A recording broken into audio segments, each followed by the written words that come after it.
to welcome our Dean IKC, Mr. M.K. Ilampurnan sir. His enthusiasm and vast knowledge in Indian traditional knowledge has helped us to organize this fruitful event. Now here we have our Dean ETE, Dr. S. Prakash with us. I welcome you, sir, and thank you for giving us permission and encouraging to conduct this FDP. Now I would like to welcome our Dean HOD EEE, Dr. S. Lakshmi ma'am, who has supported and encouraged us to organize this FDP. I welcome you, ma'am.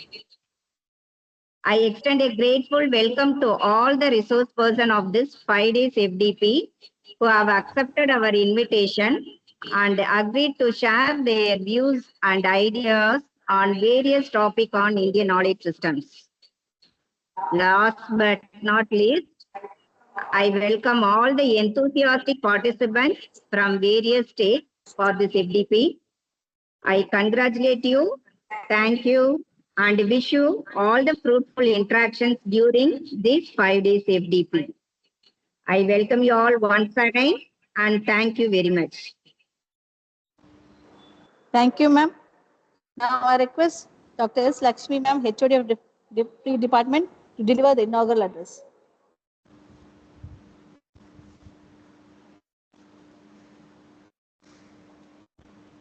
Ma'am, good morning. Good morning. It's audible, ma'am. Yes, ma'am. Yes. So, dear esteemed guest, our Dean IQAC, Dr. Ilampurnan sir, Dean School of Electrical Engineering, Dr. Prakash sir, organizing committee members, faculty members, and participants from various colleges. Very good morning to one and all present here. It's a honor and a very privilege to welcome you all to this online program on exploring Indian traditional knowledge system for enhancing wealth, health and wellness. So as health and wellness has become pivotal in global discussions, it is most timely and very important to explore the insights found in India's rich traditional knowledge systems. From Ayurveda and yoga to Siddha, naturopathy, India has been a pioneer in promoting this holistic health. So these ancient practices not only offer methods to cure the ailments, it also provides a framework for preventive health care. So which helps individual to maintain a physical, mental and emotional well-being. So I guess this program aims to explore the profound insights these traditional systems offer and how they complement modern medical practices to create more integrative approach to health and wellness. It also emphasizes the relevance of these systems in today's fast-paced world where stress, lifestyle disorders, and mental health challenges are on the rise. So I'm very confident that this program will provide valuable insights, foster meaningful discussions, and inspire new ways to enhance health and wellness through India's time-honored practices. We are very fortunate to have Dr. Radha Raghunathan, Director of Adyar Library and Research Center with us today, who will lead us in exploring the evolution of self-awareness. I extend my deepest gratitude to the organizing committee members, Dr. Jayalakshmi ma'am, Ms. Anita Sampath, Divya, and Ms. Sangeeta, and all the participants for making this event possible. So let us embark on this journey together with an open mind and a desire to learn from the wisdom of the past for a healthier and more balanced future. So once again, I welcome you all to this enriching program, and I'm looking forward to the insightful discussions that lies ahead of us. Thank you all. Thank you, ma'am. Now I request our Dean School of Electrical Engineering, Dr. S. Prakash sir, to deliver the keynote.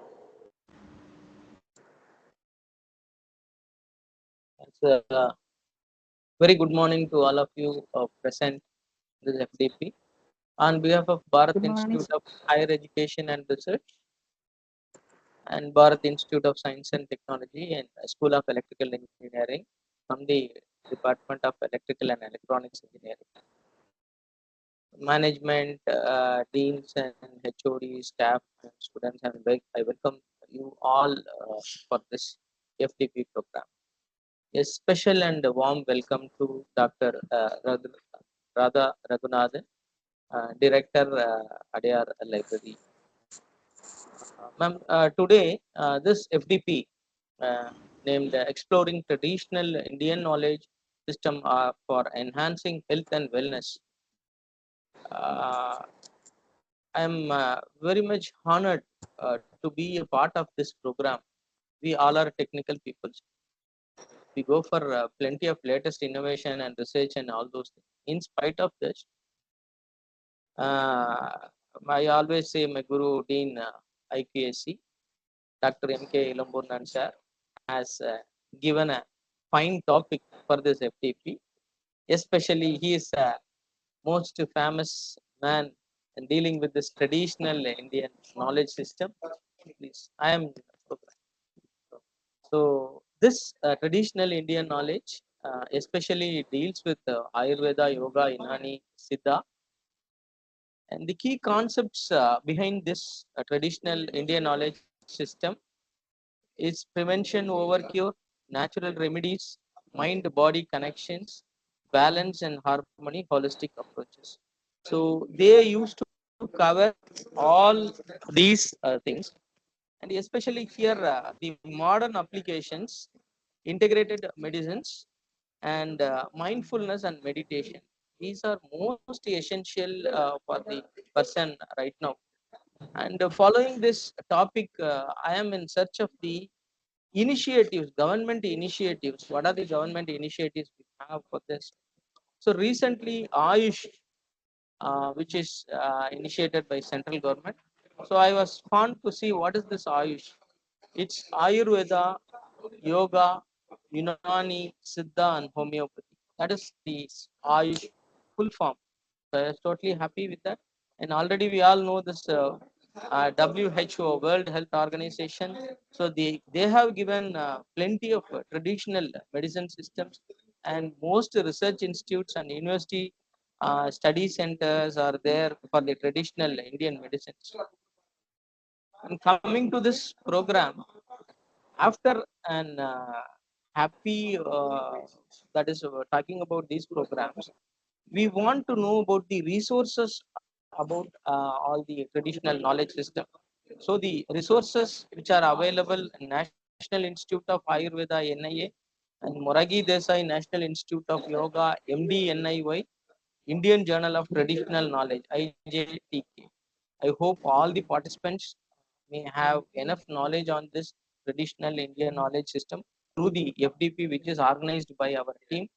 I congratulate each and everyone for making this program system, and special thanks to Dr. M.K. Ilampurnan for giving a topic and making human beings stress-free persons in this FDP.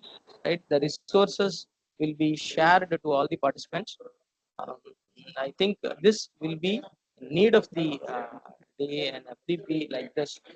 And AICT also encourages us to move with such and knowing more about the Indian traditional knowledge system. Thanks once again to all of you for listening. Thank you. Thanks to all. Thank you, sir. Now request Dr. M.K. Ilamburnan sir, Dean IQAC, to give the keynote address.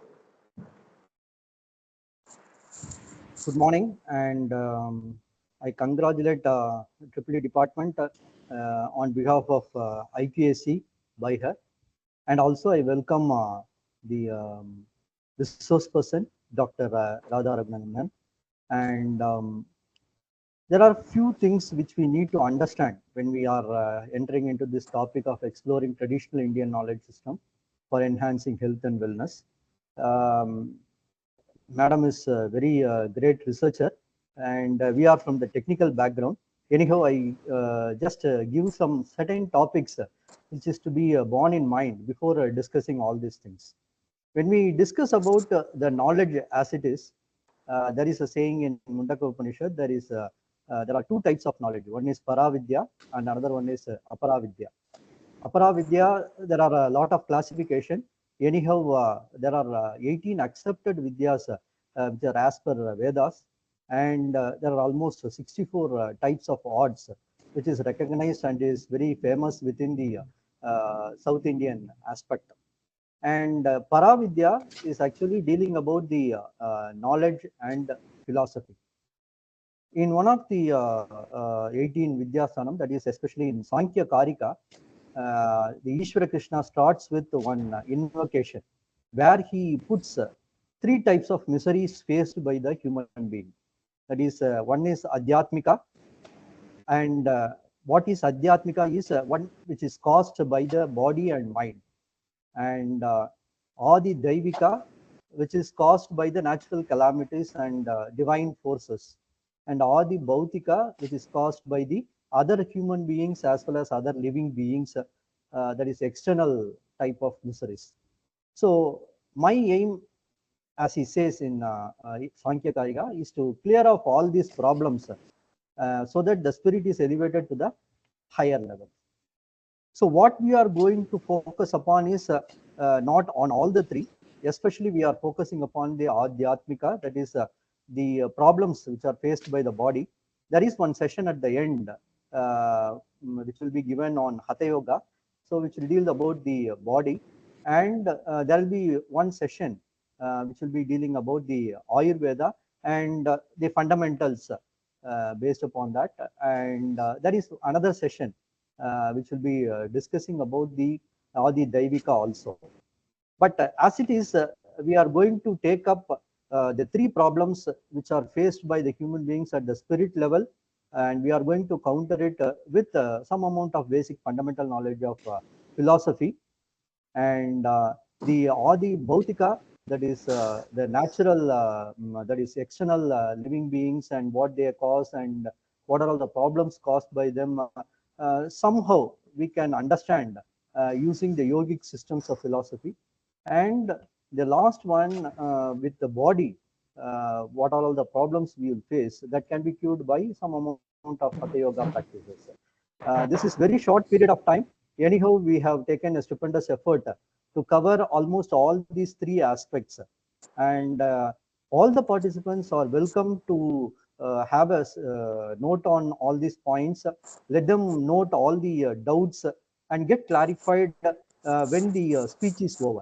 So we will have interactive session definitely at the end of all the sessions. Kindly make a note of all your questions and do interact with us so that both of us can enhance in knowledge.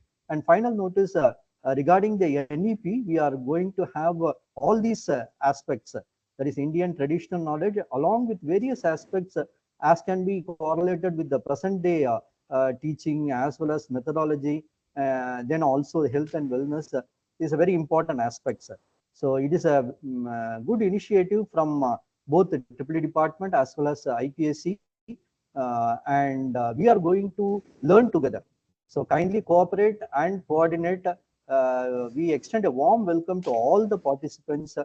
Thank you. Thank you all for giving me this opportunity.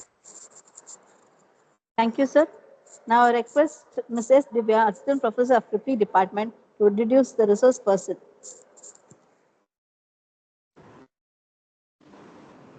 Yeah, good morning to one and all present over here.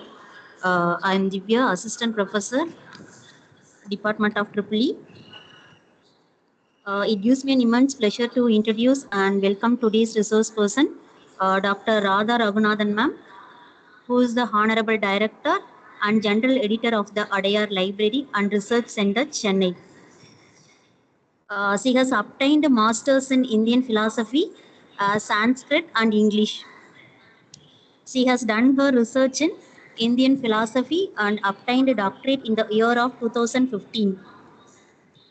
She also has done diploma in manuscriptology and editing. She is an author, editor, critic, and independent researcher in manuscript and Advaita and Visishtavaita Vedanta. She has published articles on philosophy and presented papers at various seminars, including Indian Council for Philosophical Research, Indian Philosophical Congress, and Chennai Philosophical Forum, and she is the author of various books in Indian philosophy.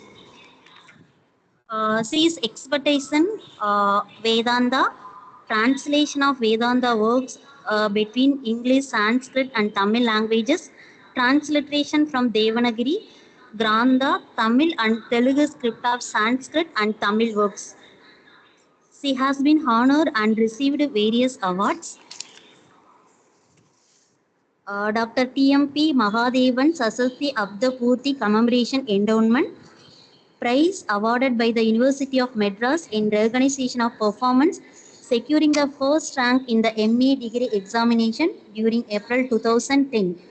Sri Lakshmi Ratan Bharati Endowment Prize awarded by the University of Madras in recognition of performance, securing the first rank in the MA degree examination during April 2010. Madras University Merit Fellowship for 2008 to 2009 issued by the University of Madras March 2010.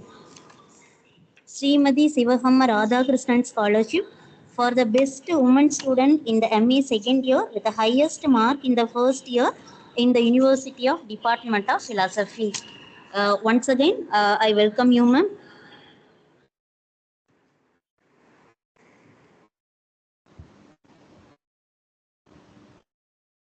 Thank you.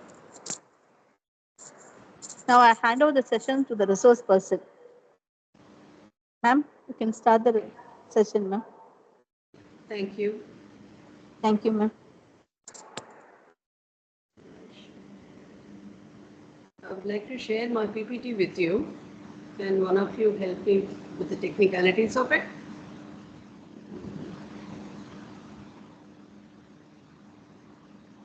Yeah. Can you see the PPT? No, ma'am, it's not. You can't see? One second.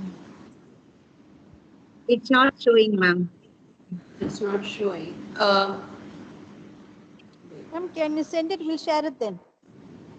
I already sent it to Professor Jayalakshmi. She may have it with her. Okay, okay, ma'am. No? You have it. I sent one last night, right? You have it, ma'am? Last week. Yes, ma'am. Yes, ma'am. I'm having. I'll chat now, ma'am. Yes, thank you. That will help. Thank you. I will just. Okay, let me begin. Brahmanandam Paramasukadam Kevalam Jnanamurtim Dvandvatitam Gaganasadrusham Tattvamasyaadilakshyaam Ekam Nityam Vimalamachalam Sarvadhi Sakshibhutam Bhavatitam Trigunarahitam Sadgurum Tam Namami Param Varishtam Brahmishtam Paramanandarupinam Paramatanandayatim Sadgurum Pranatosmyaham. I thank the Bharath Institute of Higher Education and Research, particularly the IQAC and the Department of EEE for inviting me as a resource person to this 5-day workshop. And my particular thanks to Professor Ilampurnan, who thought of me to give a session. So thank you very much, Dr. Ilampurnan sir. And I thank Dr. Prakash, the other dean, the conveners, Dr. Jayalakshmi, Mrs. Anita Sampath Kumar, Ms. Divya, the coordinator, Ms. Sangeeta, and the other resource persons, Dr. S. Tanika Velam from Annamalai University, Dr. S. Selvalakshmi, who would be talking on sports, and of course Dr. Ilampurnan himself would be giving 2 lectures during this 5-day workshop. And all the participants who have assembled through this MS team meeting. I thank you one and all. Dr. Ilampurnan talked about an important aspect of knowledge, as in Mundaka Upanishad. He mentioned the Paravidya and Aparavidya. Knowledge itself can be known either as a higher knowledge, the transcendental knowledge, or the phenomenal knowledge, the empirical knowledge. And when we talk about self-awareness, I've been asked to talk about self-awareness. When we talk about self-awareness, the self can mean so many things, as I would be explaining soon. It can mean several things to several people. And also to the same person, it can mean, several things according to the context that we are in. And therein, whatever deals with the body, mind and other things for our day-to-day transactions comes under the lower category of knowledge according to Mundaka Upanishad. And whatever is going to be spiritually elevating, that falls under, I have still not come to, I'll say the slide number when we begin, madam. Whatever deals with our spiritual upliftment comes under the higher knowledge, the transcendental knowledge, the Paravidya. And what I would be talking about is self-awareness from the point of view of the higher knowledge, because I would be talking from an Advaita perspective. Advaita means Vedanta, which means it deals with the knowledge part of Vedas, and the knowledge part is this deals with the spiritual knowledge.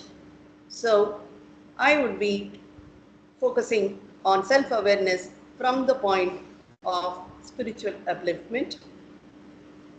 It may be a little heavy for many, but I will try to make it as simple as I can for people to understand, because most of us are very familiar with yoga, and there too Ashtanga yoga of how to take care of our body by doing the different movements and different postures. Very rarely people go behind, go for the philosophy of yoga. It is a wonderful philosophy. Very rarely people pay attention to it. Not many know about it either. And then there are others who know about Ayurveda, Siddha, Unani, naturopathy, and allopathy also, which we should not be dismissing totally. But we are dealing with the Indian knowledge systems, so we'll restrict to these categories of Ayurveda, Siddha, and other systems. And of course, we have for the physical well-being, we have the sports and the physical training like Kalari and so many other Indian systems. But I am going to talk about the spiritual well-being. How we can evolve ourselves as great spiritual beings. So let me start with slide 2. Now the term self-awareness, it consists of two crucial concepts, namely the self and awareness. And these are not just two terms. It is a huge concept. There's so much to be understood about each term. And this paper presents some significant thoughts on self-awareness with an Advaita Vedanta background. Advaita texts, they refer to the self as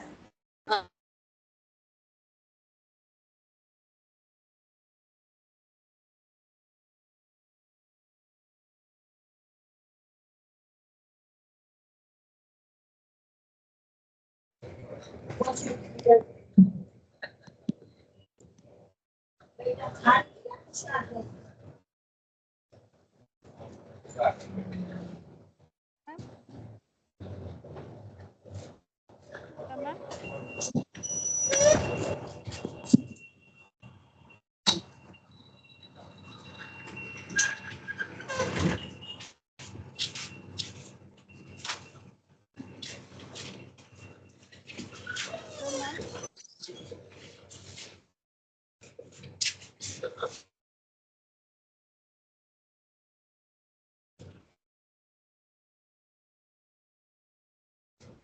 ma'am.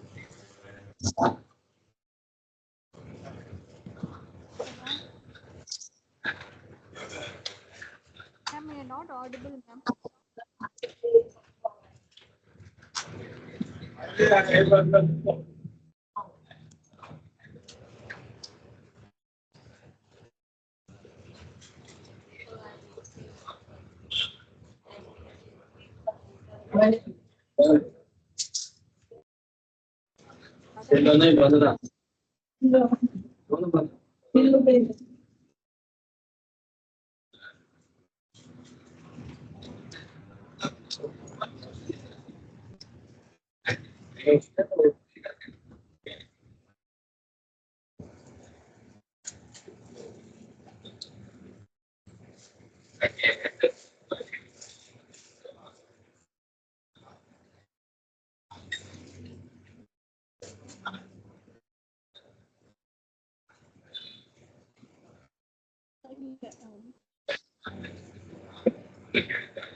Please kindly hold on. Ma'am is facing some technical issues, I think.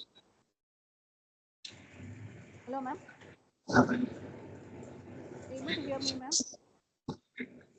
You're not audible, ma'am.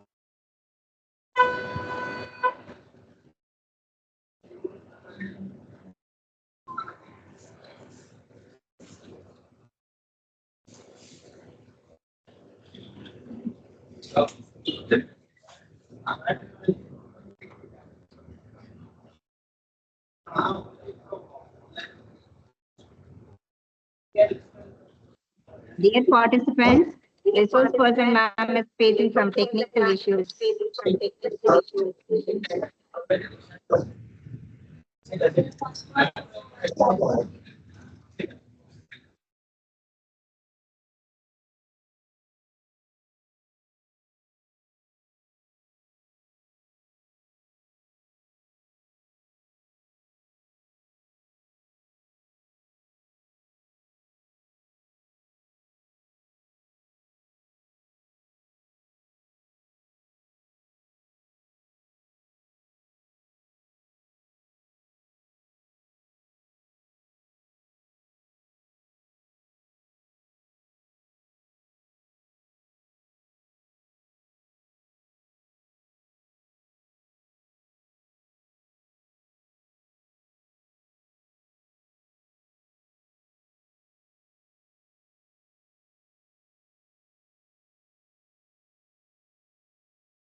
तो conductor पड़ी चल चल की chain चल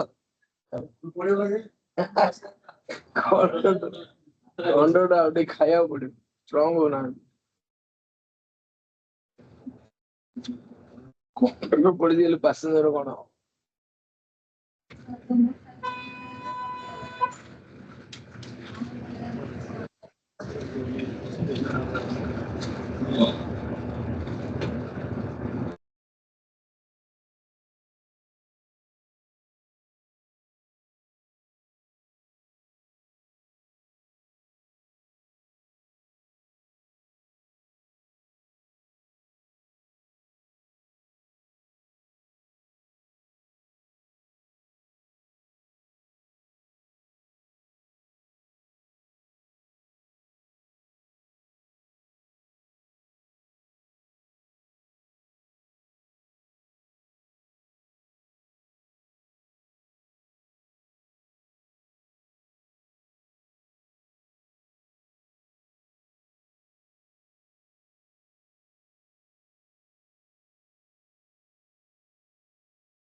Hello. Since the resource person is facing some internet issues, we'll start back the session after 15 minutes.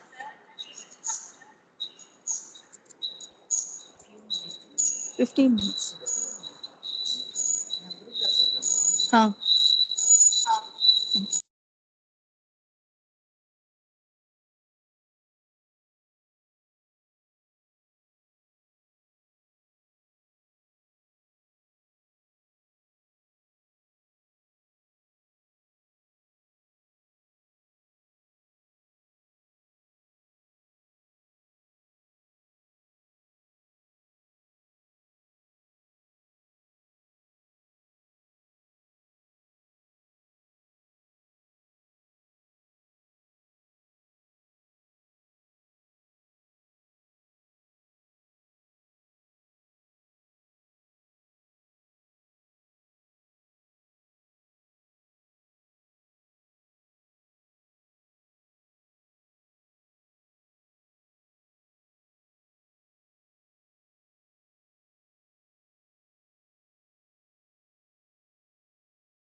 Hello, ma'am.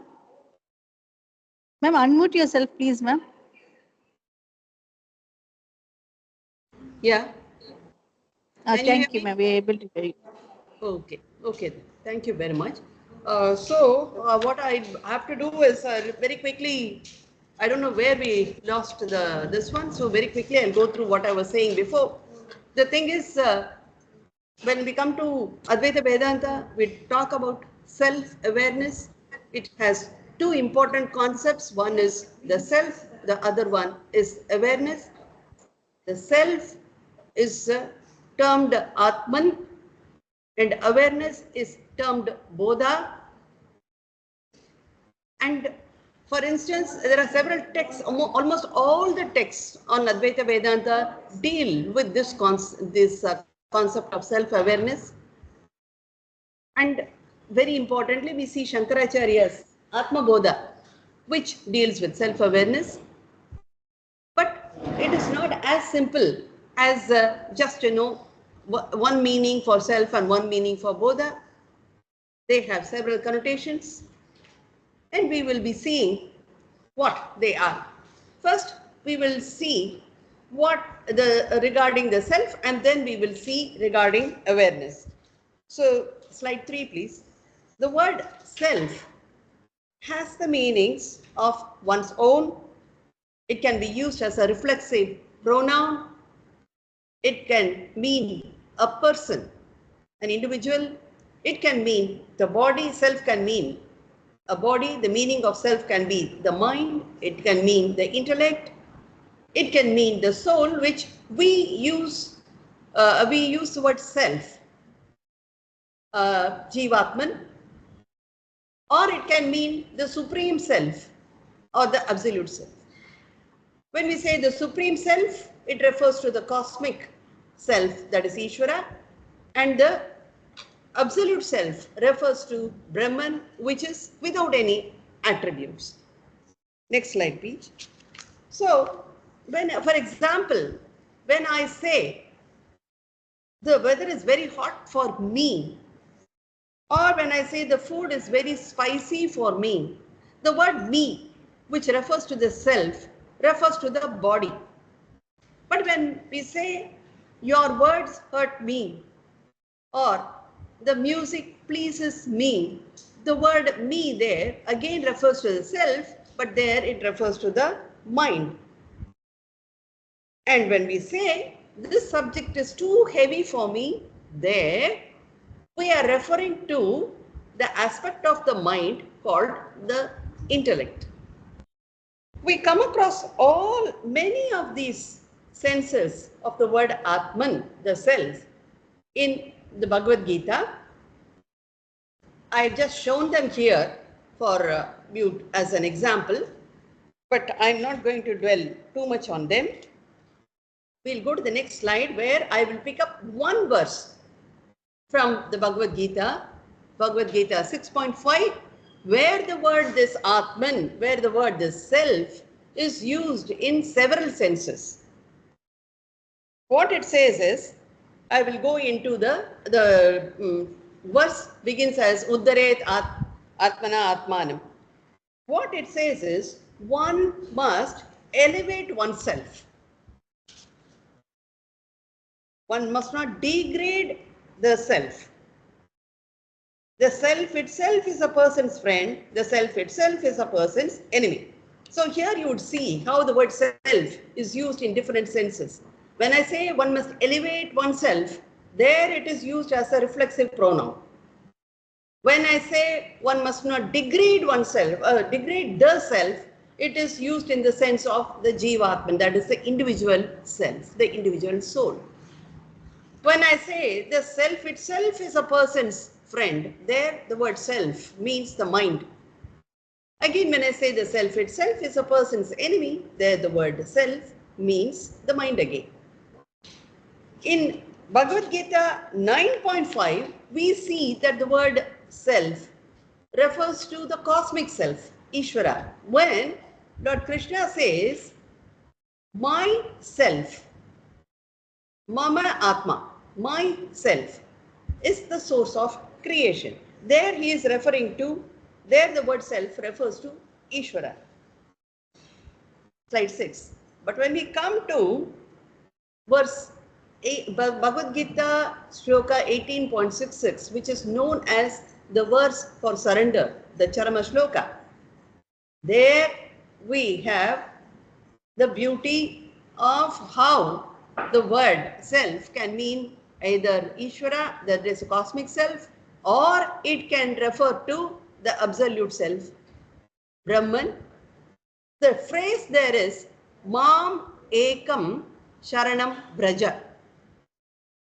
What it means is surrender to Mam Ekam. Either it can mean surrender to me only, or it can mean surrender to me, who is the one. When it says surrender to me only, there the me refers to Ishvara. But when it says surrender to me, who is the one, that is, who is the non-dual principle, there it refers to Advaita. And this is the non-dualism which Advaita Vedanta says is one's real nature. And next slide, please, 7.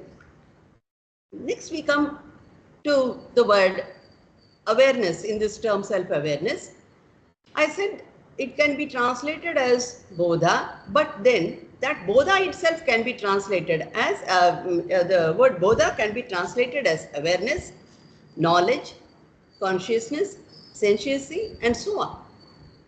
It all depends on the context. Now it is the equivalent of the Sanskrit word Chit when we define Brahman, or when we want to talk about consciousness in the individuals, this bodha can mean knowledge or sentience. Now, how we are going to relate to these words, self-awareness in the case of the individual and in the case of Brahman, is all contextual, and that is what we would be trying to explore in the next part of our lecture that I'm given. Before I proceed to the next slide, that is, I would be talking about Vedanta straight away. Before I start on what Vedanta is, before I begin on Vedanta, because this topic given to me is evolution of self-awareness, I would like to touch upon a few other philosophies which have developed before Vedanta was fully developed, or which have their elementals in them which we can understand. For example, the first and foremost in our Indian philosophies is materialism, because it's very easy for us to relate to what we see, what is something which is gross with which I can touch, feel, and talk about. So that way, Indian materialism has the Charvaka. It is called Charvaka philosophy or Lokayata philosophy. Charvaka is derived from the word charva, to mean to eat or to consume. And the Charvaka is one who believes in the concept of eat, drink, and be merry. Or it can also mean one who is sweet-tongued, who can speak very sweetly. And since it is at the lowest level of understanding, not much of an intellectual analysis, it is also called the philosophy of the commoner, which is called Lokayata. Now, according to this materialism, there is nothing called heaven. There is nothing called final liberation. There is nothing called soul in another world, because what exists is what I can see. What cannot be seen does not exist at all. Therefore, even space does not exist for them. Only the four elements exist for a Charvaka, like the fire, water, air. The four is what he is talking about. They believe in. The earth, water, fire, and air is all that is there. And everything is a combination of only these four elements. Nothing exists beyond these four elements. And therefore, there is no consciousness, and this consciousness also, that which I can see as throbbing in the body, is also a combination of the four elements. And there is no concept called God. There is no concept called heaven, no concept called after death. And in the Prabodha Chandrodaya, an Advaita drama, Krishna Mishra says, for the Charvaka, death means liberation. This is their concept of liberation for the Charvaka. As far as Jainism is concerned, knowledge can be either immediate knowledge or mediate knowledge. Immediate knowledge is all clairvoyance, telepathy, and omniscience. Mediate knowledge is something that will follow the thought, or it should follow from some authority. When it follows thought, even perception becomes mediate knowledge. And when we talk about that which follows authority, even scriptural knowledge becomes, because it is derived from an authority, that becomes mediate knowledge.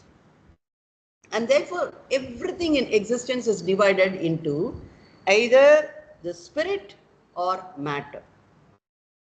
And one concept which we see in Jainism, which is nearer to Vedanta, is every soul possesses faith, possesses knowledge, possesses bliss, and it possesses power. And knowledge is not a property of the soul, but is intrinsic. It is an essence of the soul. And freedom from matter is omniscience and liberation. This is what Jainism believes in. And there it comes closer to Vedanta. But because they do not accept the authority of the Vedas, they do not accept the concept of God, they become different from Vedanta. We see something similar in Buddhism also. There are many branches, like we have the Shunyavada, Vijnanavada, Kshanikavada, and within that we have the Hinayana and the Mahayana. For an example, I will take up Kshanikavada, which is the philosophy of momentariness.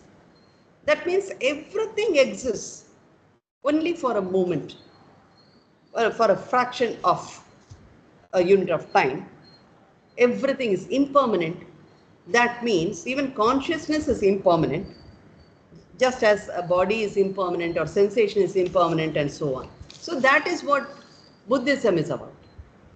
But when we come to those philosophies which accept Vedas as a means of valid knowledge, we begin with Sankhya. Sankhya talks about two important concepts, that the Prakriti and Purusha. And here the Purusha is pure consciousness.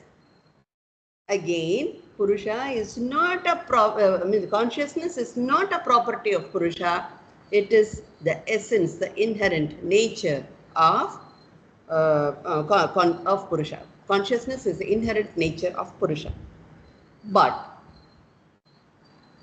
Sankhya talks about pluralism, unlike Advaita Vedanta. It talks about several souls, that means several Purushas and several consciousness that are there. But the Purusha itself is free and pure consciousness. Within that Purusha, within that individual, it is the ego which is bound and it is not the Purusha which is bound. So once there is right knowledge, that individual gets liberation. However, they do not believe in God in the way Vedanta believes. And next, nearer to Sankhya is Vaiseshika.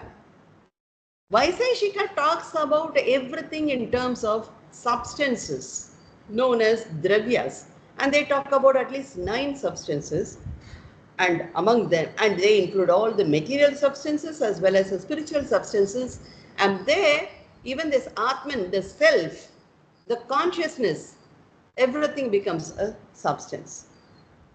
That means liberation according to Vaiseshika is a cessation of all the substances, including the cessation of the self, including the cessation of the souls and the consciousness. Nearer to that is Nyaya. In Vaiseshika, it develops the metaphysics and ontology. Nyaya is the Indian logical system and what we call epistemology. Epistemology is the science of the means of knowledge that is very highly developed in the Nyaya philosophy, and that has been adopted completely or adapted suitably by all other philosophies, all other Vedic philosophies. And here again, God is here, everything is made of atoms according to Nyaya. And individual souls are co-eternal with the atoms. So is God. God is also co-eternal with atoms, but God does not create anything. God does not destroy anything. God is different from all the souls. But he is called the ruler of the universe. And any efficiency does not belong to God, but to the unseen power. And when they talk about consciousness, they say it is only an accidental property of the self. It is not its essence. This is the idea of consciousness in Nyaya philosophy. That means self-awareness is only an accidental property of the self. So far I have just given you an inkling of what other philosophies talk about. Now let me come to Vedanta. Now we know that Vedanta is derived from the Vedas. Vedas are the 4 compilations of our scriptures, the Rig Veda, Yajur Veda, Sama Veda, and Atharva Veda. And each of them has portions called the Samhitas, the Brahmanas, the Aranyakas, and the Upanishads. And there, the Upanishads are the philosophical portions which focus on the self or Brahman. And together, the Upanishads, all the Upanishads, and is termed Vedanta. Next slide, please. Now, generally, when we say Vedanta, generally people say it is at the end of the Vedas, and that is not exactly correct, because, like I said, every Veda has 4 portions, and these Upanishads can occur in any of those 4 portions. And since they talk about what is the conclusive knowledge one must have, we should say that these are the conclusive teachings, the final teachings of the Vedas, and they can be in any portion. Like I have given some examples. They can be a Mantra Upanishad if they are in the Mantra portion. They can be Brahmana Upanishad if they are in the Brahmana portion. They can be Aranyaka Upanishad if they are in the Aranyaka portion. So there is what we should understand about Vedanta, that is Upanishads, is they talk about the philosophical inquiry on the nature of the self. That is called Atma Vichara. Next one, please. Just to lighten lighten the talk, because I'm going very deep, Kannadasan wrote this song in Vetekaran, MGR movie. It says, "Unnai arindal nee unnai arindal, ulagathil poradalam." That is what, uyarndalum thalndalum thalai vanangamal nee vadalam. What it says is, if you know who you are, you can play any battle in this world, and you can live with your head high, whether your fortunes go up or down. So what is that you that you should know? What is that self that we should know, so that we can live a life of no regrets? Now, just as I explained, philosophies talk about the very word self can mean the body, it can mean the mind, it can mean the intellect, it can mean so many things. That means we are wondering, does it mean only this, or can it mean anything more? And as we saw in the beginning, we have all these medical sciences, Indian medical sciences of Ayurveda, Siddha, naturopathy, and so on, which all address the wellness of the physical body. Yoga addresses the wellness of the mental aspect of a personality. Vedanta, Shaiva Siddhanta, and a few other philosophies, they address the spiritual health and upliftment of a person. Now, according to Advaita Vedanta, the self at the phenomenal plane, when I say phenomenal, that means at the empirical plane that we are transacting on a day-to-day basis, it includes the body and the mind. But it doesn't end with this, self doesn't end with it. Beyond this is the transcendental spiritual plane, and we should be aware of that spiritual self for our spiritual well-being. Next slide, please. Vedanta, we have 3 major schools.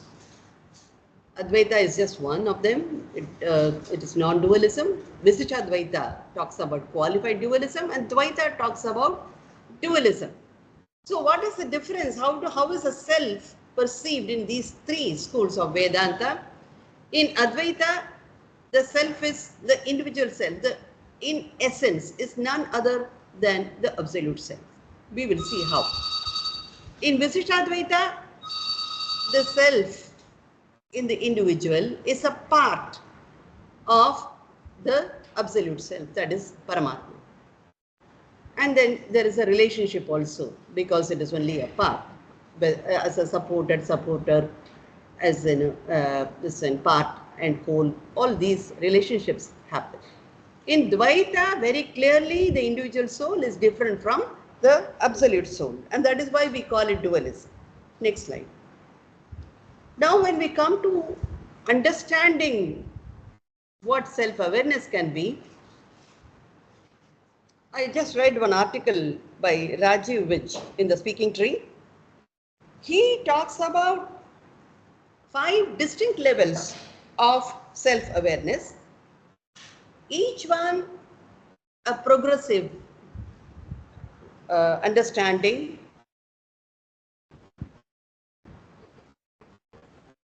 over the previous one.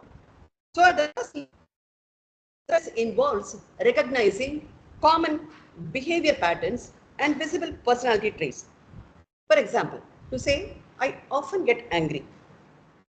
So if this happens, then I should start observing how often does it happen, what is the intensity of the anger, how long does it last, what triggers it, and so on.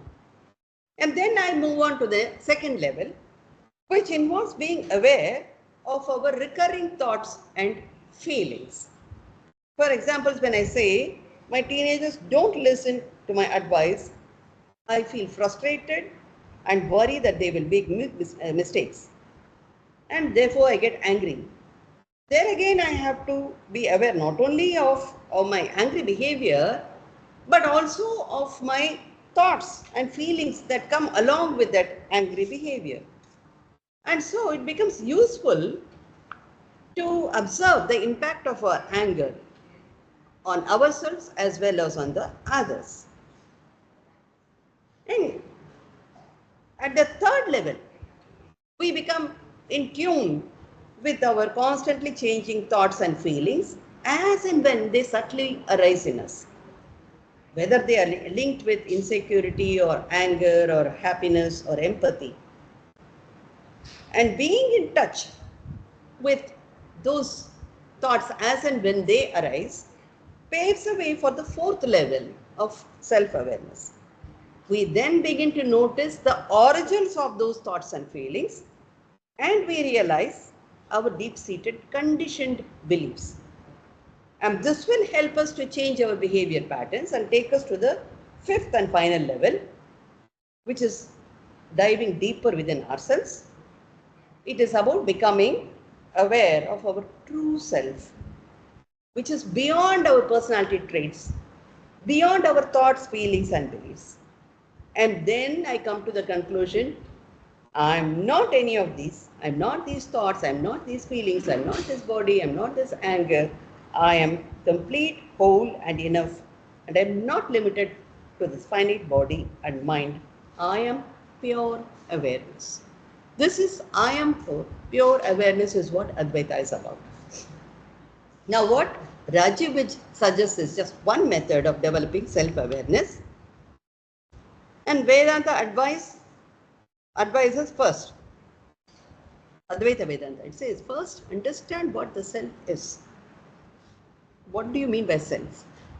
And thereafter you can develop the methods of developing self-awareness. Next slide, please. So, in Brihadaranyaka Upanishad, Yajnavalkya tells his wife Maitreyi, the self must be seen. That means it must be known, it must be realized. The self must be seen, it must be heard about. That means it must be learnt about. You have to learn about the self either from a teacher or from the scriptures. It must be thought about. That means you reflect on it, you ponder on it, and then it must be contemplated upon. That means you always internalize it. So self-awareness means to be aware of what this Atman is and what is not self. Now, not self is something which is inert matter principle. Self is the spirit principle. It is the consciousness principle. It is the consciousness principle which can make the matter principle sentient. For example, consciousness principle can make the inert body a sentient body, a live body. When there is no consciousness in it, that body is a dead body. Now, when we see that the body itself is inert, it is made up of the 5 elements. I wouldn't like to go into all that. And when we say a person is conscious, we say it only when we see that the person is breathing, when he is responding to our words and actions. But due to ignorance, what happens is, most of us look upon the not self, that is the body, as if it is the real self. Similarly with the universe by itself, creation by itself is inert, but it is made vibrant, colorful and lively with all the living beings, the trees and everything else in it, due to this consciousness principle. But what happens is, this whole creation is a work of Maya, which has the 3 gunas. The Sankhya talks about Prakriti as having the 3 gunas. Prakriti is one synonym of Maya. It has the 3 gunas, and the 3 gunas, in combining in various proportions, are responsible for the creation of different beings. The next slide, please. Now, Gaudapadacharya, there is this work called Mandukya Upanishad, and Gaudapadacharya has written a metrical commentary, that is commentary in a verse form, and that is called a Karika. He has written this Karika on Mandukya Upanishad, and there he would liken the creation to a magical fire show that is conjured by a magician. This is the shortest Upanishads. It has only 12 mantras. But Gaudapadacharya's metrical commentary consists of 215 verses.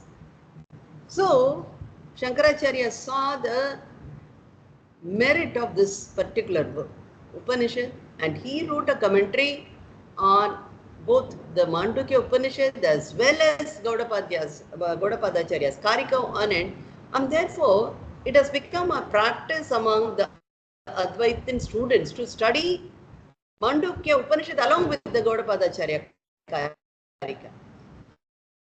Other schools don't study Gaudapadacharya's Karika, they study some commentary on, some explanation on Mandukya Upanishad.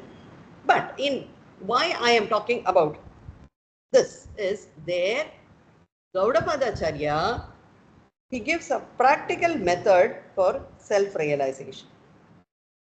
In Karika 3.42, he says, the mind is distracted by desires and enjoyments.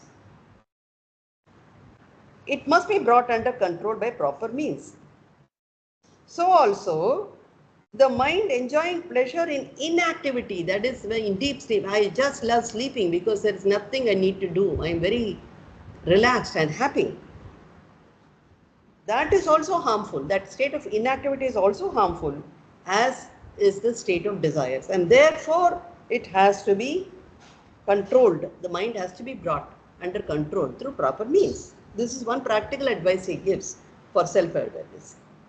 And when that is Gaudapadacharya gives it in commentary.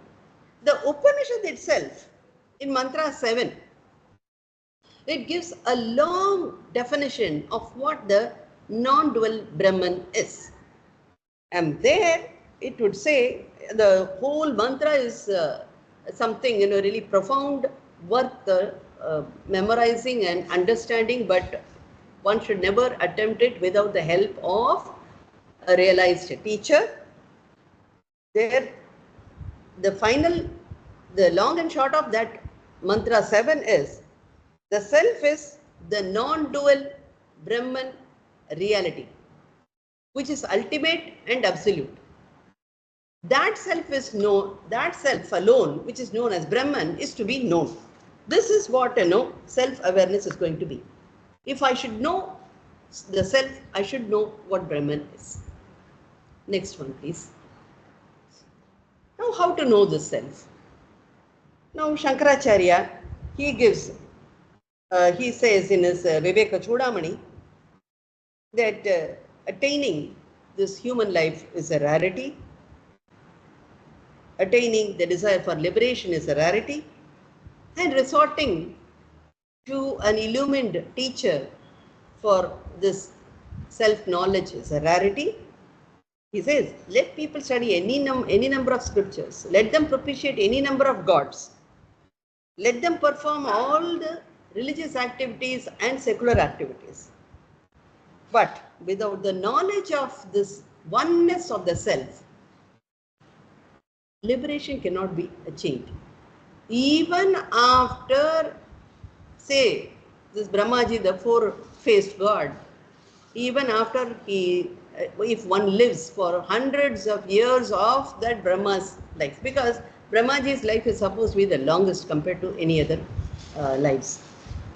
Therefore, after approaching a teacher appropriately, going to a teacher should be with a lot of protocol. After approaching a teacher appropriately, a teacher who is an ocean of compassion and the best among the knowers of Brahman, inquiry into the truth of oneself must be done by the person who desires to acquire this self-knowledge. And teachers of Advaita Vedanta, they advise the students at large that they should go to a teacher, a guru, to acquire this self-knowledge. And the guru generally begins with 3 methods to discriminate between the self and the not self. Once this discrimination of self and not self becomes easy with these 3 common methods, then the teacher proceeds on to a higher method of teaching how to separate the self from not self. And there he would employ the method of using what are called Mahavakyas, that is profound statements. In both cases, the seeker must understand the differences at every stage. And one of the features is the absolute self is like free space. It is like pure space. It is all pervading, it is free, and it is always dissociated from all that is in it and all that happens in it. So whatever happens to one's body, mind, or possessions, relations, and other things, they belong only to the not self. They do not belong to the self. The self remains the unchanging silent witness to all those happenings. And once I realize that that is my real nature, then whatever happens will not affect me unduly. You will see that it will affect us because we have a mind, but it will not affect us unduly. And therefore, I can maintain my emotional equanimity even when I am engaged in the most intense activity. The next slide, please. Now, when we talk about the self denoted by the pronoun I is always a singular first person. If I add any other person to this I, it becomes either dual or plural. I can add you to I, we become we, but that is plural. I can add you, he, she, anything to I, we become plural. If self-awareness is to be developed, I must first be aware that it is singular I. And when I say the singular I must also be aware that this I is always the subject of any sentence or activity. And it is as a whatever, everything else that gets added on are all objects that with which this I is dealing. Even my thought is an object with which this singular I is dealing with. And all objects, they can be gross objects like holding a wooden block, or they can be very subtle objects like my thoughts, or they can be my imagination. All objects are impermanent. Only this I stays. That will remain unchanged. So, what differentiates between this individual self? Now I'm talking about the self, but I also told that we look upon the self as the individual self, Jivatman, and the absolute self, Paramatman. Of course, in between we also talked about the supreme self, Ishvara. Even then, what differentiates this individual self from the supreme self or Paramatman is something called incidental accessories, called adjuncts. This is a word used in English when it comes to Advaita Vedanta. This word adjunct is not used in any other philosophy, not in any other Vedanta. Everywhere else you see the word attributes, properties, and so on, gunas. But Advaita Vedanta alone will talk about anything as an adjunct, anything incidental as an adjunct. It is called an upadhi. Now, these adjuncts are the ones which will create the differences between the individual self and the absolute self. For example, I say, I have a body, I have a family, I have a friend, I have a house. When I say I have, all that things that I have differentiate me from I. My body is different from me. My family is different from me. Friends are different from me. House is different from me. All those are incidental. Whether I have the house or not, I am I. That's it. So, next slide. How do I? The difference here is between I am and I have. When I say I am, then it goes to the singular first person. When I say I have, then the have, anything that is added on to that have, anything which is denoted by the have, goes to the adjunct. So how to identify the adjuncts? Next slide. Slide 17. And how to separate the adjuncts from the self. When we see this this thing in harvesting, 17 please. Slide 17 please. In harvesting, there are so many steps to be followed, but in progression, first there is a weeding to ensure that only the crop to be harvested is segregated, and then you harvest a crop. Then the grains are threshed or they're pounded to remove the grain, and then there is this thing called winnowing, when it is because the grain is now mixed with the, after threshing or pounding, the grain is mixed with the chaff, the husk, as well as the stalk particles. Now you want to separate the grains from all that is not needed, so that against the, alongside in the direction of the wind when it is shaken, all the chaff and all those unnecessary materials fly away. What you're left with is only the grains. And finally, you gather only the grains and you store them safely. This is how we are doing it when it comes to our farming and harvesting. If you see, there we have separated the grains from the chaff. So also with the self, I must be able to do it by segregating what is not self, what is incidental, from what is essential, what is inherent. Therefore, I do this with my mind, by purifying my mind, by refining my mind, because it's a mind which causes all the problems of ignorance, and due to my ignorance, I wrongly identify my body or my mind with myself. So first thing is I should refine my mind well enough to receive the teaching and to be able to analyze. Excuse me? Yeah. So, and the next slide, please. I'm getting some disturbance, please. Excuse me.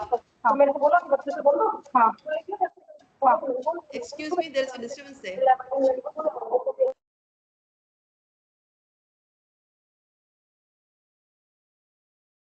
Ma'am, you unmute yourself and proceed, ma'am. Muted. Sorry. Okay. So let's go at how to refine our mind. Advaita Vedanta, Shankaracharya, he recommends a fourfold refinement, a fourfold method to refine the mind. Even Ramanujacharya talks about it in Visishtadvaita, that it is necessary to refine the mind, but he has not put them together in this progress, in this very a program-like manner. He only talks about all the virtues to be developed, and also whatever he recommends are scattered in all his texts. They are not gathered as one. Whereas Shankaracharya, very clearly he puts them together, how to refine the mind, to prepare it to receive self-knowledge and to develop self-awareness. So he talks about the fourfold means of discrimination between what is eternal or ephemeral and what is eternal and what is ephemeral, between what is real and what is unreal. Next, he says you develop, once you understand this is eternal and this is ephemeral, you start developing a dispassion towards all that which is ephemeral. Once you are comfortable with that idea, you start developing a sixfold virtue. And the sixfold virtue he calls is a wealth of the mind. And they begin with a peaceful mind, the peace of the mind, and the control of the senses. That is, control of the senses. You have self-satisfaction. Don't go on, engaging yourself in too many activities, looking for more and more. But try to be happy with what you are doing and what you have achieved so far. And there must also be the tolerance, the forbearance of the opposites in life, whether it is hot and cold, happiness and sorrow, good and bad. There must be that tolerance towards that. There must be the faith in the words of the Guru and in the words of the scriptures. And finally and most importantly, you must have this concentration or mental equanimity to be able to concentrate on the teachings, to be able to concentrate on this discrimination between eternal and non-eternal, to be able to concentrate on dispassion. And then this is the third one, which is a group of 6 virtues. The third one, the third means. The fourth and final one is the most important, is the desire for liberation. Here, His Holiness Swami Dayananda Saraswati writes, doesn't stop with just this desire for liberation. I may have the desire for liberation, but if I don't do anything about it, then of what use is it? So he says, if you have a desire for liberation, it should lead to a desire for knowledge as to how to get that liberation. It should lead to the desire for self-knowledge, because only self-knowledge is what is going to liberate you. So you should be able to go out seeking a guru to get that self-knowledge. And those who have gained, and Lord Krishna says in the Bhagavad Gita, those who gain this knowledge are the knowers of the truth or reality. They are the ones who know what Brahman is, and one who has self-awareness all the time is a wise person. This is what Krishna says in the Bhagavad Gita. Next slide, please. So, we talked about these 4 requirements to refine the mind, and there we started with first is discrimination. So, the foremost requirement is discrimination.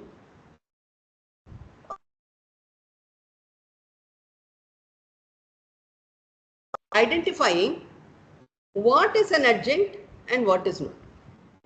I said an adjunct is always the not self. It is not, it is only incidental. But the self is what we are concerned with. We always want to remain as the self. How do we discriminate this? Again, Advaita Vedanta, the teachers of Advaita Vedanta give 3 common methods to discriminate between the self and the not self. We begin with what is perceived. That is the threefold body. The threefold body is the gross body that I can see and interact with physically. That is where I begin. And then slowly I go deeper, and then I talk about my mental build-up, mind, as well as the pranas and other things. The pranas are the ones which are subtle. I can't see them, but I know that they're working. I am aware. I am aware of my mind because I'm aware of my thoughts. That is called a subtle body. But in deep sleep, I'm not aware of either my gross body or my mind, or that I am not even aware I am breathing. But I am breathing. I am alive. That means there is a causal body into which all these things resolved for the duration of that sleep. And that causal body is nothing but is called ignorance, because everything goes into ignorance, and ignorance has a way of projecting everything that is not. It has a way of veiling all there is, all that is, and projecting something which is not there. And everything resolves into that ignorance in deep sleep, and when I wake up, everything comes back. That is why I remember that I slept well in my deep sleep. I did not know a thing, because there was ignorance that was present there in my deep sleep. And that is how the threefold body is identified. But the self, which has been aware of all these threefold bodies, is different from these threefold bodies. It is the subject which knows these threefold bodies, and that is what is one method of separating the 3 bodies as the adjuncts and the self as the subject. The second common method is looking at the same threefold body from their physiological perspective. There are 5 physiological functions of the same 3 bodies, and they begin with the outermost as the food sheath, because it is nourished by food. The external body is nourished by food, and internally we have the other bodies like the vital air sheath, because of all the different types of breaths that go on. This is important when it comes to practicing yoga and pranayama practices. And then we have the mental sheath, which is the dealing with all the emotions. And we have the intellectual sheath, which deals with discrimination of what needs to be done, what need not be done. And finally, there is this happiness sheath that we experience, the happiness that we experience. That is not permanent, because one minute I am happy, the next minute I am not. Yet, there is that happiness. Some system is there within me which works with this happiness, and that is called the happiness sheath. But all these are at experiential level. Anything which is experienced can only be an object Whereas the real self is a subject which is actually watching these experiences. It is not part of these experiences. And that real subject, the self, is called pure bliss, because it never changes, it remains forever, which we will see as one of the definitions of Brahman or the Atma later. And one more common method is to look at our three experiential states. The experiential states are the waking state, which we are in now, hopefully, and then there is a dream state in which this gross body is gone for me. I am not aware of this gross body. I am not aware of the gross world around me. But I am aware of an internal world where there are a few other objects. I am dealing with so many other experiences inside that dream. I am running, or I am laughing and crying. All that happens, it's a dream experience with dream objects, with dream people. But in deep sleep, all these are again disappeared, and I sleep happily. No nightmares. Nightmares belong to the dream state. In deep sleep, there's nothing. And then I come back. But these three states, I am always going between the waking, dream, deep sleep, coming back to waking, dream, deep sleep. So this is changing state. That state, a fourth state, which is beyond all these three states, that is called Turiya. The fourth is called Chaturtha. That remains unchanging state. It is not a state of experience. It is my real nature. That is the real nature of the self. This is a discrimination, that the fourth state, which is different from the three changing states, is the self, is one discrimination. So these are the three common methods which have been given which are being prescribed by the teachers for the beginners for a long time. We need to go through this to understand what is an adjunct, that is what is the not self and what is the self. When we come to a higher method, there, the teacher, he introduces us into some profound statements called the Mahavakyas. The next slide 20, please. In these profound statements called Mahavakyas, they talk about the identity of that is, when I say identity, we are talking about the essential nature, not the incidental nature. The essential nature of the individual self and the essential nature of the absolute self as one and the same. And such statements are called Mahavakyas. And generally there are four Mahavakyas. Almost all the Upanishads have Mahavakyas. There are many Upanishads, at least 200 of them are known today, popular and minor and not so popular. But 100 have been listed, 108 have been listed in one Upanishad called Muktiko Upanishad, but 10 to 12 are famous as Dasopanishad because Shankaracharya has written the commentaries on them, and of them 4 Upanishads, 4 statements from 4 Upanishads, just representative of the 4 Vedas, have been taken as 4 Mahavakyas. And the most common among them is Tattvamasi. The teacher normally takes up the word Tattvamasi. That Brahman you are that Brahman. Now I'm deliberately using this word that Brahman you are, because there is another Upanishad which says you are that Brahman, and then we have to get into a lot of technicalities of explaining the significance of those 2 statements. So I would stick to that Brahman you are, Tat Tvam Asi. This is what I would like to stick to. This is from the Chandogya Upanishad. The teacher begins with that, and here he teaches what is the literal meaning of this, of each of the word in that sentence, but what should be the intended meaning, the signified meaning of each of those terms so that the student will understand the oneness between the individual self, that is himself, and the absolute self, which is Brahman. Now here we should introduce the concept of Ishvara once again, the cosmic self once again. Why? Because Brahman by itself is a non-doer. It neither creates nor destroys nor does anything.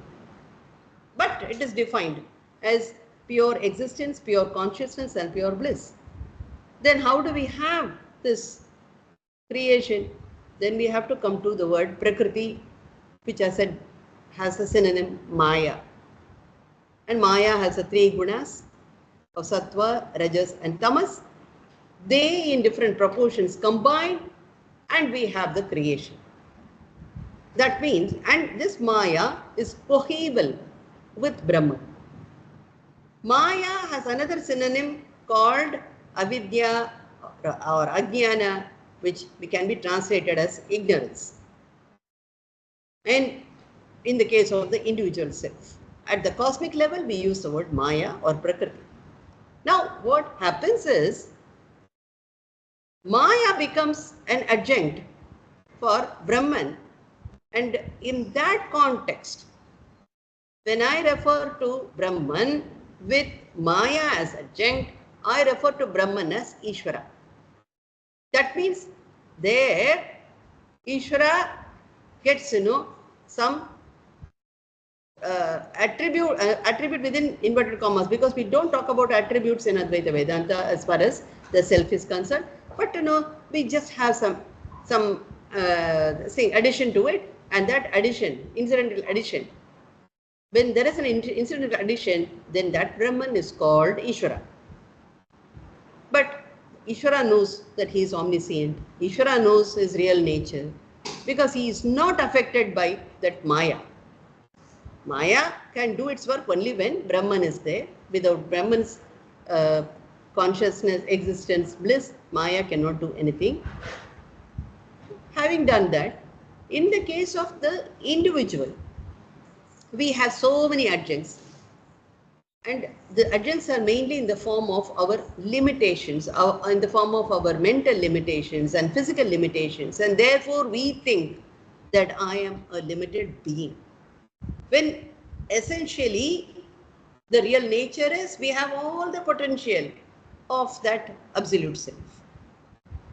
So, to remove these adjuncts, the word Tat in Tat Tvam Asi, that Brahman you are.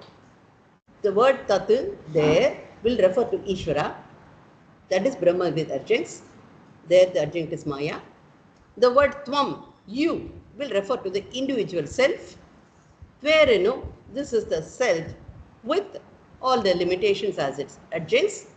Once I know how to remove these limitations as not self, then we understand that the essential nature of the individual self and the absolute self is nothing but one. And this is the identity which the teacher will try to convey to the student. And when the student understands it thoroughly, then he should start internalizing it as what? As I am Brahman. Aham Brahmasmi. That is from another Upanishad. This is how the whole self-awareness teaching goes on at a very higher level. But it is not as simple as I said just now. It is elaborate, and it takes a few years of teaching and of first and understanding, and then internalizing takes longer number of years. The next slide, please. Now, what is the benefit of practicing the self-awareness? Once I have understood it, then I should go, I should not stop with just understanding. I should go on mulling over it. Then finally, I should internalize it. I should go on mulling over it till I have removed the last doubts in my mind with the help of a teacher. And once my last doubts are removed, then I have to internalize it completely. That is on my own.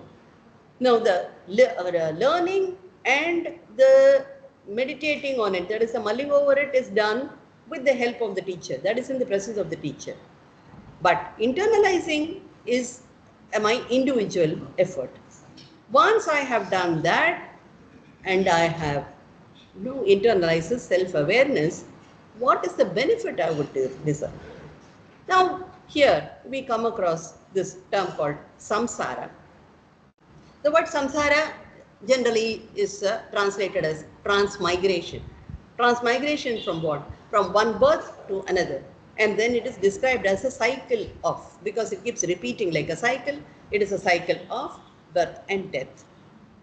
But filled with several experiences, and mostly the sufferings are what we always highlight more than the happiness that we enjoy during this time.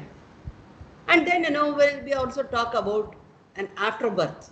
The next birth, we don't know what we will be born as.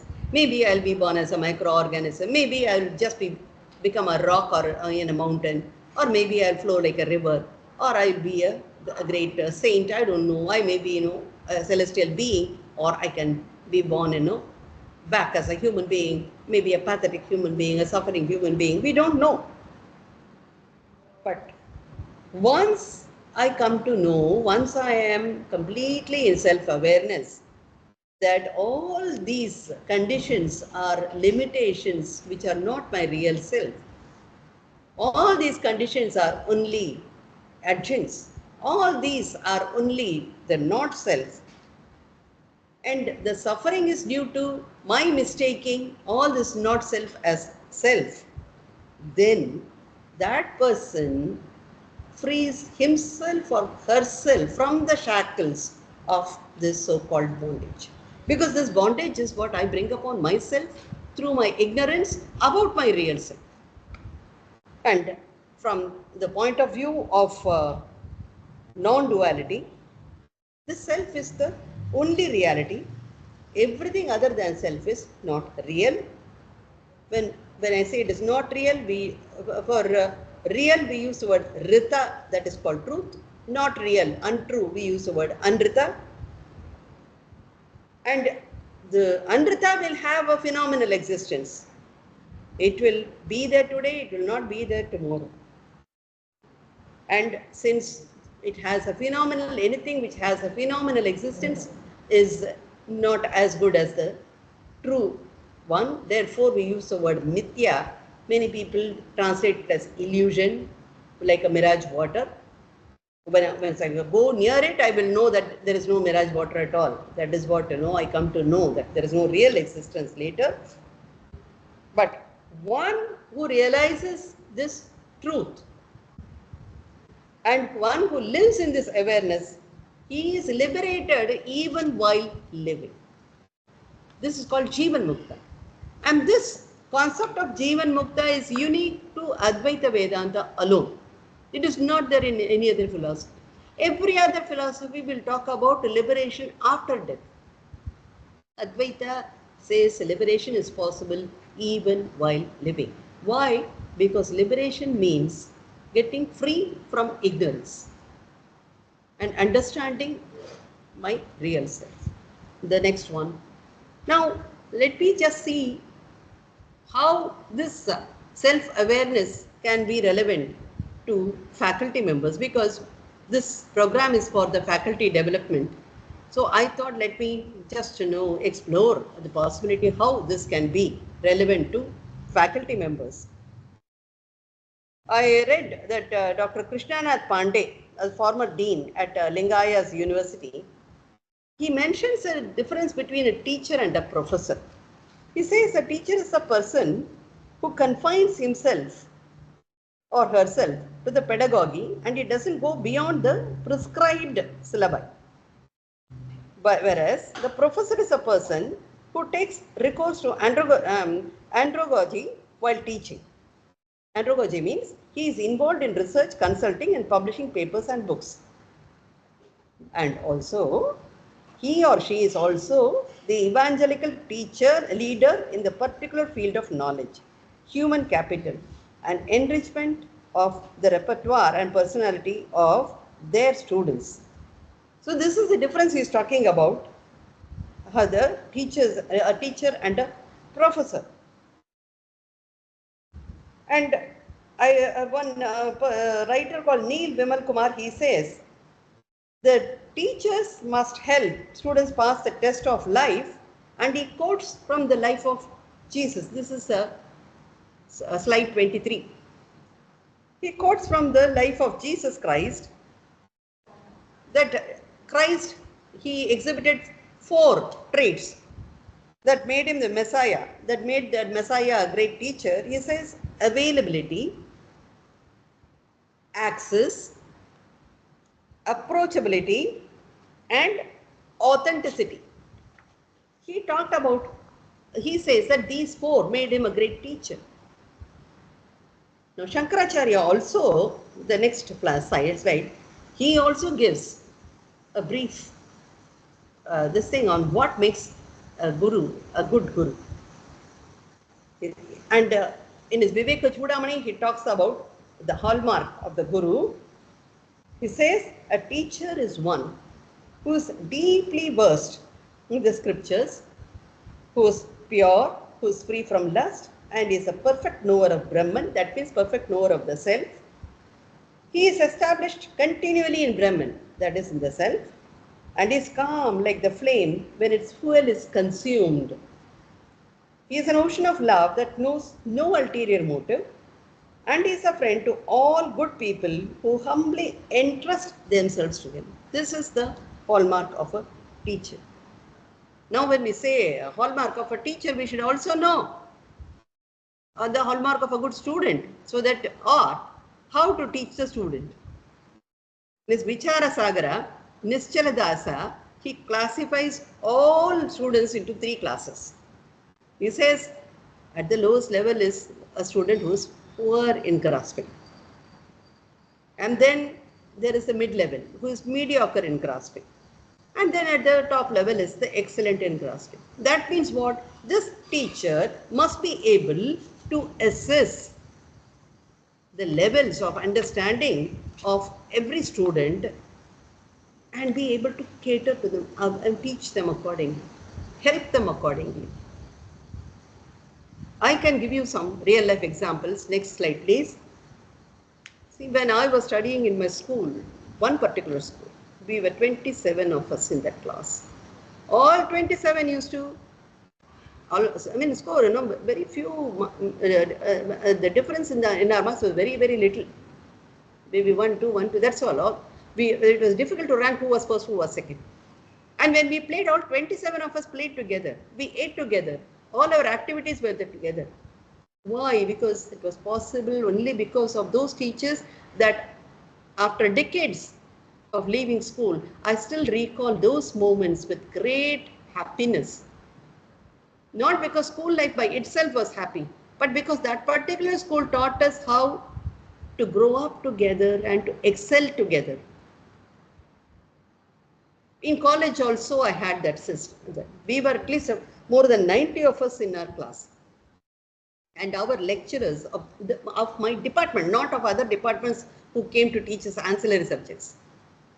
The professors in our department knew each and every student, where they lagged, where they were excellent. They tapped, they encouraged, they helped. And so the whole class was vibrant. 90 of us, you can't imagine. There can be politics, there can be so much of jealousy or anger and complexes between one and no. That was possible only because of the kind of the teachers that we had in that department. Another case that I was told was by late President Abdul Kalam, when a little boy went to was introduced to him. Kalamji, he came down. He just bent down to see, to make eye contact with that little boy. And he spoke to that little boy in a manner that the little boy could relate to. We see this in the case of the British royals, whether it was Princess Diana or today with this Kate Williams. So this eye contact seems to be a very, very important requirement in the teacher-student interaction. and being available for them at any time is very, very essential. Next slide.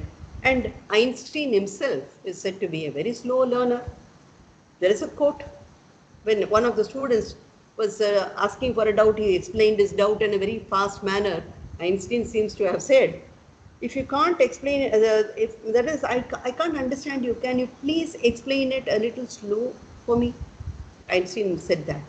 And then Einstein has made a remark also as to how to explain even the most difficult concepts. He said, if you can't explain it simply, you don't understand it well enough. That's what Einstein said. And that is how we have so many other proverbs. But I would like to share a joke which I heard personally from His Holiness Swami Chinmayananda Ji, a newly married couple. The husband comes home and the wife is interested in knowing what the husband does. He says, I work with these big machines, and the lady didn't know what these machines he is talking about. So he said, what do? He said, they grind, they make, these things and that thing. Oh, she said, oh, so what you're talking about this article which I use for grinding idli dosa. That's what you are doing in your office. This is as simple as that lady understood. Now, let me come to the conclusion. That is slide 27. I know that I'm taking a few minutes more because there was a lot of interruption. So let me try to conclude it. Now, Shankaracharya says in his Brahma Jnana Valimala, Brahman is the reality. Brahman Satyam. Jagan Mithya. The world is unreal. It is not real. Jivo Brahma Iva Na Paraha. The individual self is Brahman itself, and it is not anything else other than that Brahman. Anena Vedyam Sat Shastram iti Vedanta Dindimaha. This is to be known as the correct learning. So is declared by Vedanta. Please understand that in essence, the individual self is none other than the absolute self, is all Vedanta is about. And he says that the same thing he repeats in his Balabodhini, Shankaracharya. He says, I shall mention in half a verse what several texts talk about. Brahman is the reality, world is not real, the individual self is Brahman itself, not anything else. Same thing, he says. Any number of texts you study on Vedanta, on Advaita Vedanta, this is all you need to know. And in Viveka Chudamani, verse 20, he says, to know that Brahman is the reality and world is not real, this much is what you should be doing. That much is Brahman, that much is the self.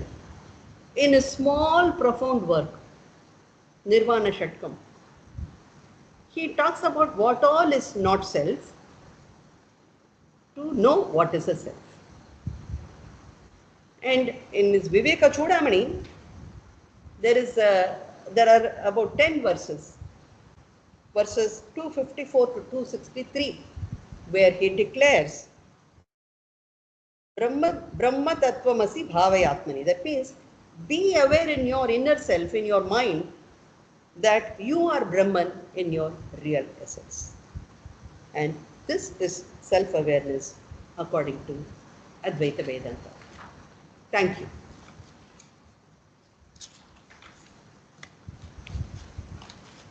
Thank you, ma'am. Thank you for a wonderful session. Thank you. Dear participants, if you have any queries, you can unmute yourself and you can ask queries.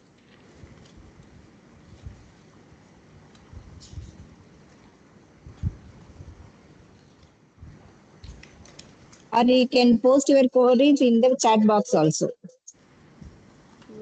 Somebody should have read the chat box to me because I'm not able to see the chat box clearly. It's okay. I can answer. We can perhaps do away with the PPT now.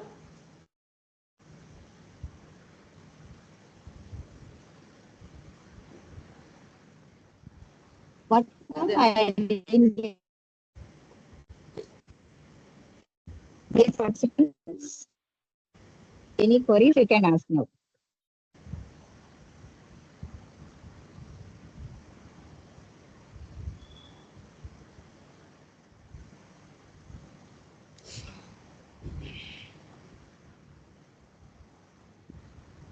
Oh, somebody has asked a question in the chat box. How can we consciously practice the same, that we are Brahman? I gave you those three common methods of knowing the three types of bodies: the physical, the gross body, the subtle body, and the causal body. All these are not self. What is the subject? That is I. And it is not a physical segregation. All this discrimination is all intellectual. That is why, Advaita Vedanta becomes difficult for a lot of people to understand. But once you understand it, it is the easiest to follow. Very, very easy to follow. Provided I put in the pains, intellectual pains, and the time to go on analyzing. I need that time to analyze. If I analyze, then I will come to know whatever changes, whatever is not permanent, is not me. That is not my real nature. My real nature is eternity, infinity. This is what is to, and that comes only by taking the help of a teacher, of a guru.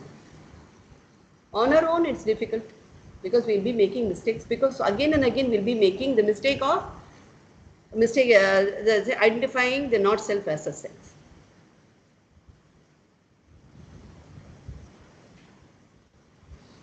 Any other questions?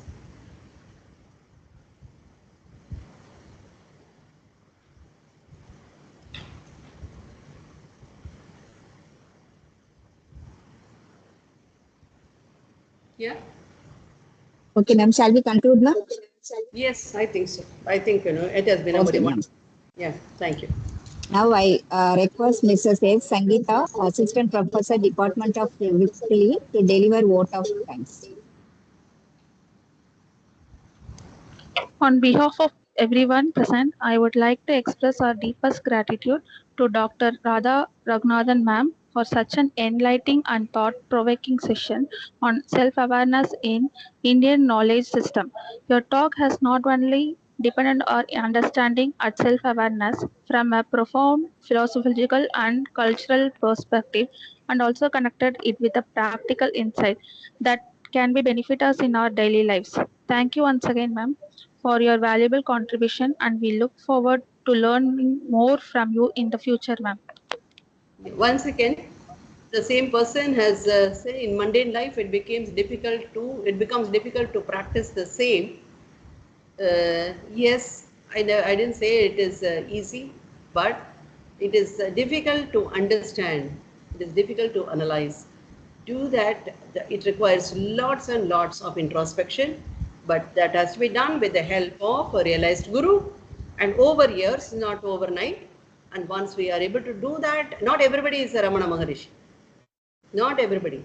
We all need the help of a guru. We all need that constant reminder, and being in that mental mode all the time, and then it becomes next to our skin. The self-awareness becomes next to our skin. And of course, the mind will keep going. The body will also have its own sufferings. The mind will also get affected, but the recovery time will come down.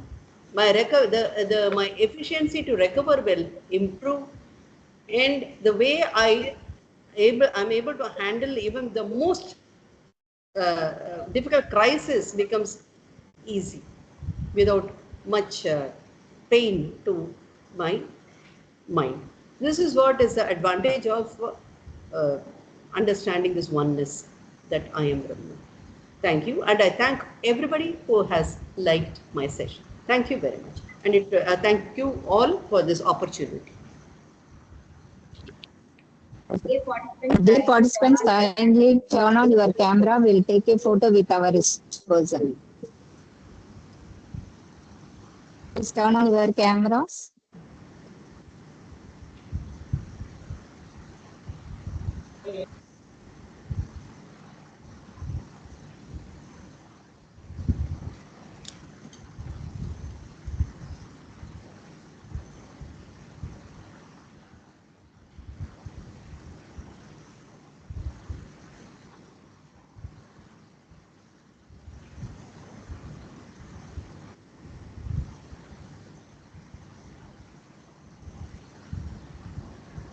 Thank you all.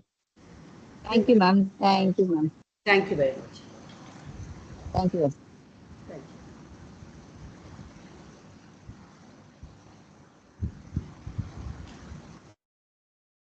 And participants kindly join tomorrow session at 10 a.m. in the same link.